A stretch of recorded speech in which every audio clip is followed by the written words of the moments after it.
أعوذ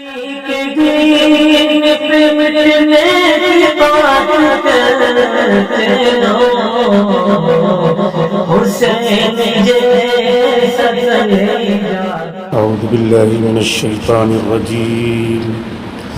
بسم الله الرحمن الرحيم. وقال الذين كفروا لا تسمعوا لهذا القرآن والغوا فيه لعلكم تغلبون ولنذيقن الذين كفروا عذابا شديدا ولنجزينهم أسوأ الذي كانوا يعملون ذلك جزاء أعداء الله النار لهم فيها دار الخلد جزاء بما كانوا بآياتنا يجحدون وقال الذين كفروا ربنا أرنا الذين أضلانا من الجن والإنس نجعلهما تحت أقدامنا ليكونا من الأسفلين وقال الذين كفروا لا تسمعوا لهذا القرآن. اور ان کافروں نے کہا کہ یہ قرآن مت سنا کرو. والغوا فیہ، اور جب یہ پڑھا جائے تو اس پڑھنے میں شور شرابہ مچا دیا کرو. لعلکم تغلبون، شاید کہ تم غالب آ جاؤ. فَلَنُذِيقَنَّ الَّذِينَ كَفَرُوا عَذَابًا شَدِيدًا. اللہ رب العزت ارشاد فرماتے ہیں کہ ان کی یہ حرکتیں بہت نازیبا ہیں. ان کافروں کو ہم ضرور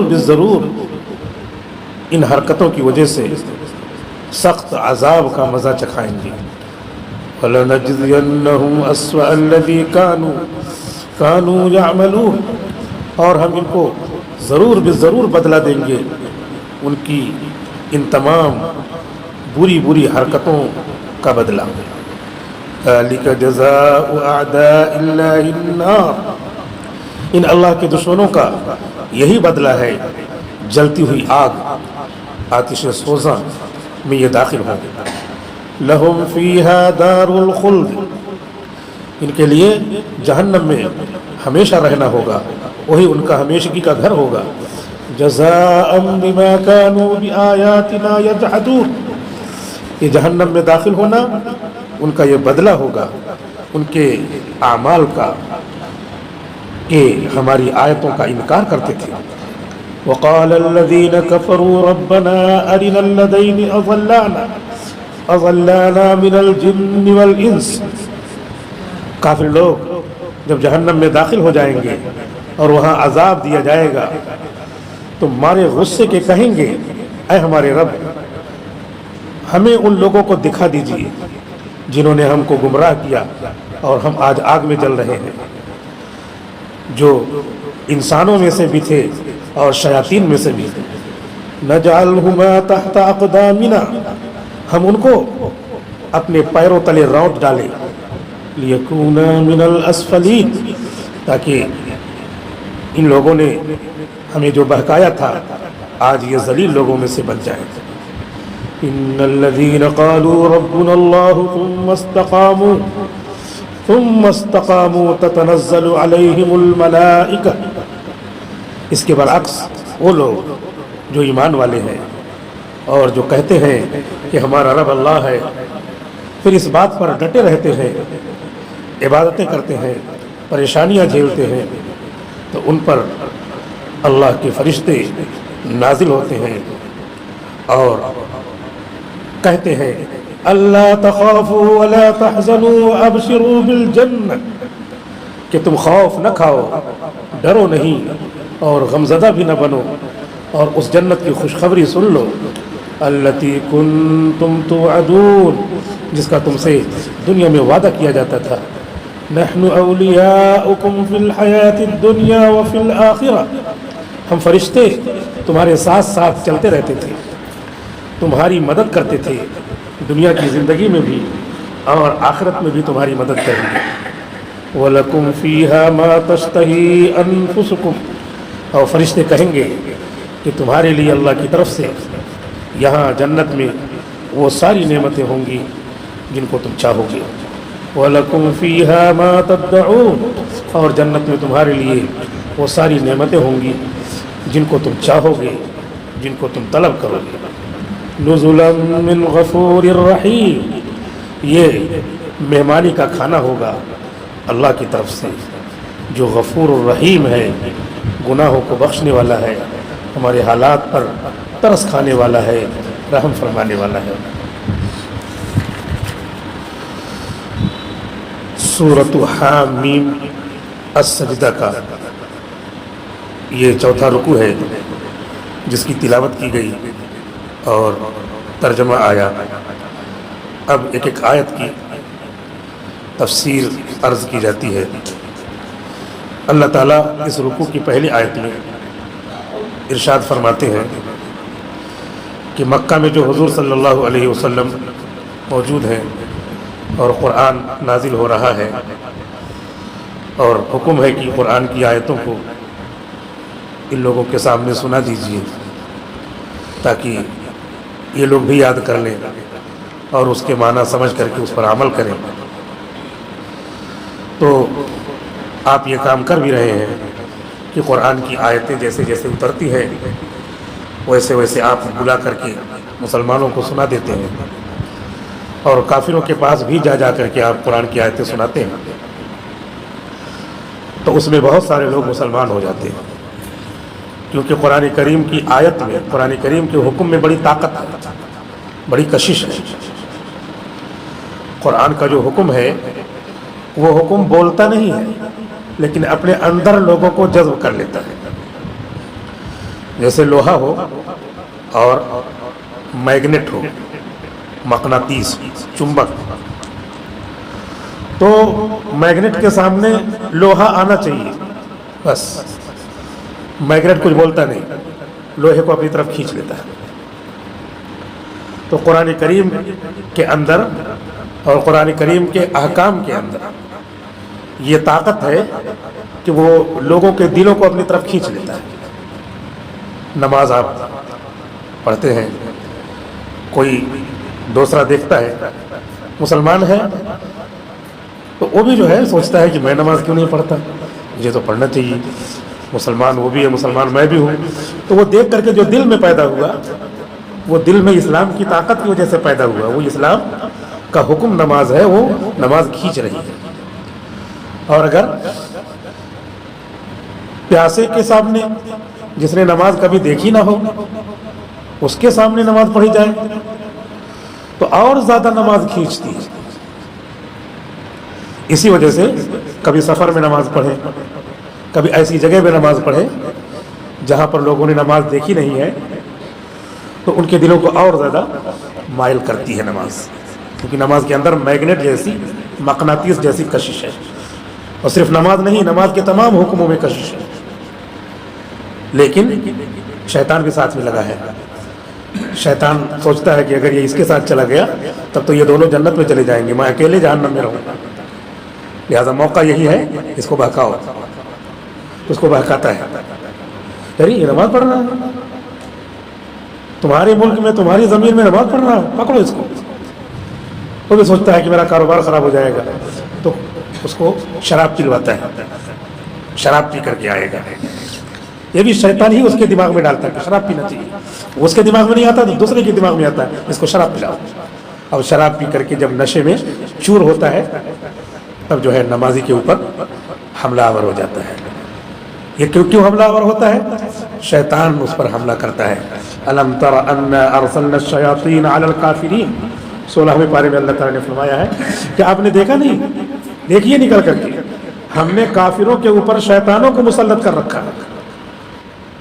یہ شیطان اس پر مسلط ہو جاتے ہیں، جس پر مسلط نہیں ہو پاتے وہ تو آرام سے کاروبار کر رہا ہے، دکان کر رہا ہے، سوچ رہا ہے کہ آج تو ہے لاکھوں کا ٹرن اوور ہوگا، آج ہوگا ہی نہیں اگر کہیں لڑائی جھگڑا ہو جائے، وہ تو سنجیدہ رہتا ہے۔ لیکن ان پر جب نہیں حاوی ہو پاتا تو دوسروں کے اوپر شیطان مسلط ہوتا ہے۔ قرآن خود ہی کہہ رہا ہے الم تر انا ارسلنا الشیاطین علی الکافرین، کیا آپ نے دیکھا نہیں؟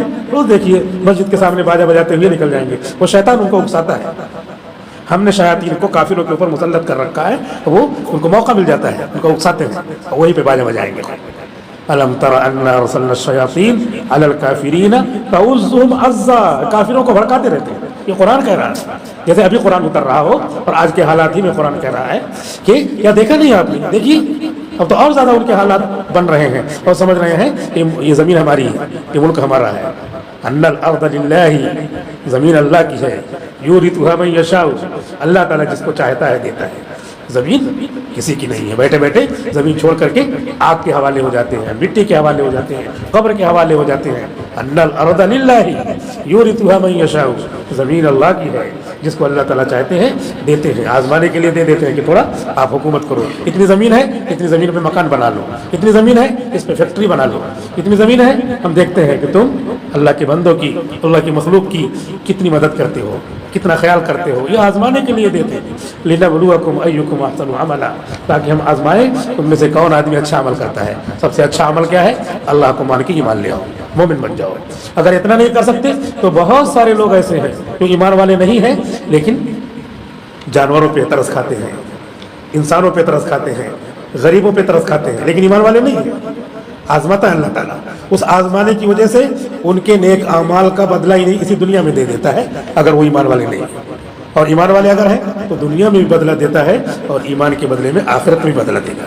کیونکہ آخرت میں صحیح بدلہ ملنے کے لیے شرط ہے ایمان لانا. ایمان کے بعد ہی وہاں پر جانا ہوگا. جیسے کہیں پہ جانا ہو، کسی جو ہے بڑے ہوٹل میں، کسی بڑی جو ہے تنظیم میں، کسی بڑی بلڈنگ میں اور کسی سرکاری محکمے میں، تو وہاں پہ کیا ہے؟ وہاں پہ یونیفارم ہے، ایسے اس یونیفارم میں جانا پڑے گا، نہیں تو وہیں پہ روک دے گا. تو وہ جو اللہ کی گورنمنٹ کا یونیفارم ہے وہ ایمان ہے. ایمان کا لباس پہن کے آؤ. ایمان کا لباس پہن کے آؤ گے تو آگے تمام فیسلٹیز ملیں گی. ایمان کا لباس پہن کے نہیں آئے تو یہیں پہ روک دیا جائے گا، یہیں روکو، آگے نہیں جانا ہے. جیسے یہاں پہ روک دیتے ہیں، کسی کو آبجیکشن نہیں ہوتا، ہاں یار وہ ڈریس پہن کے تو آیا نہیں، وہ یونیفارم پہن کے آیا نہیں. تو وہاں کا یونیفارم جو ہے ایمان ہے. ایمان کے بدلے میں ایمان اگر ہے تو آگے جانے دیں گے، آگے جانے دیں گے تو جو نیک اعمال ہے ان کا بدلہ ملتا رہے گا. تو اللہ تعالیٰ نے قرآن کریم میں فرمایا ہے کہ ہم نے کافروں کے اوپر شیطانوں کو مسلط کر رکھا ہے. تعزهم عزا، وہ کافروں کو اکساتے رہتے ہیں، بہکاتے رہتے ہیں. ایسے حضور صلی اللہ علیہ وسلم قرآن کریم پڑھ رہے ہیں، بازار اوقاز میں نکل گئے جہاں پہ مشاعرے ہوتے تھے، کاروبار ہوتے تھے، اسٹیج سجتا تھا.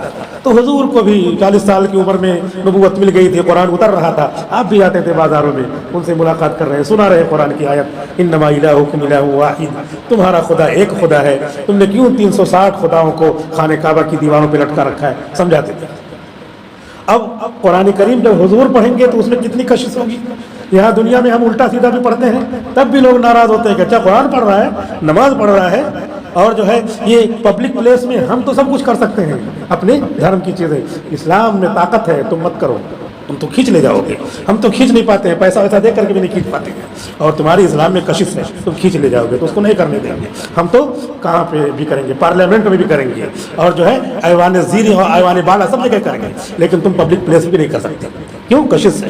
تو ایسے ہی کفار مکہ حضور بازار اوقاز میں تبلیغ کرتے تھے قرآن کی، اللہ کے حکموں کی، تو کافر لوگ کہتے تھے لا تسمعوا لهذا القرآن، ارے یہ قرآن مت سننا، یہ محمد جو سنا رہے ہیں قرآن یہ سننا نہیں. یہ آج سے نہیں چل رہا، قرآن کریم کہہ رہا ہے حضور جب تبلیغ کر رہے ہیں جب سے وہ لوگ قرآن کے پیچھے پڑیں گے. لیکن پوری دنیا جمع ہو کر کے بھی قرآن کو کاغذ کے ذریعے جلا کر کے سمجھ رہے کہ ختم کر دیں گے. یہ ایسے ہی ہے جیسے کوئی ظل اور شیڈو کو پکڑے، سایہ پکڑے، سایہ پکڑنے سے سایہ کو جلائے، پتلے کو جلائے، پتلے کو جلانے سے کیا ہوتا ہے. تو قرآن کریم کو جو اس کے احکام ہیں، اللہ نے جس کے حفاظت کی ذمہ داری لی ہے، انا لہ لحافظون، ہم اس کی حفاظت کریں گے. اس کو سینوں سے نہیں نکال سکتے، اس کے حکموں کو فنا نہیں کر سکتے، اس کے حکموں کے باقی رہنے کی، اس کے حکموں کے چلنے کی، نمازوں کی چلنے کی. مسجدیں اینٹ پتھر کی ہیں، دوسری مسجد بن جائے گی، لیکن مسجدوں کے تصور کو ختم نہیں کر سکتے. تم اپنی سپریم کورٹ سے فیصلہ تو دلا سکتے ہو کہ یہاں پر جو ہے ہماری عبادت گاہ بنے گی، لیکن زمین سے لے کے آسمان تک وہ مسجد ہی رہے گی. تمہارے اینٹ پتھر وہاں پہ کھڑے ہو جائیں گے، لیکن اللہ کے قانون میں وہ جگہ کیا ہے؟ آسمان تک مسجد رہے گی. اس کو تم لاکھ مرتبہ بولو کہ ہماری عبادت گاہ، ہماری عبادت گاہ، لیکن اللہ نے جو فیصلہ کر دیا تو زمین سے آسمان تک اس کا نام کیا ہے؟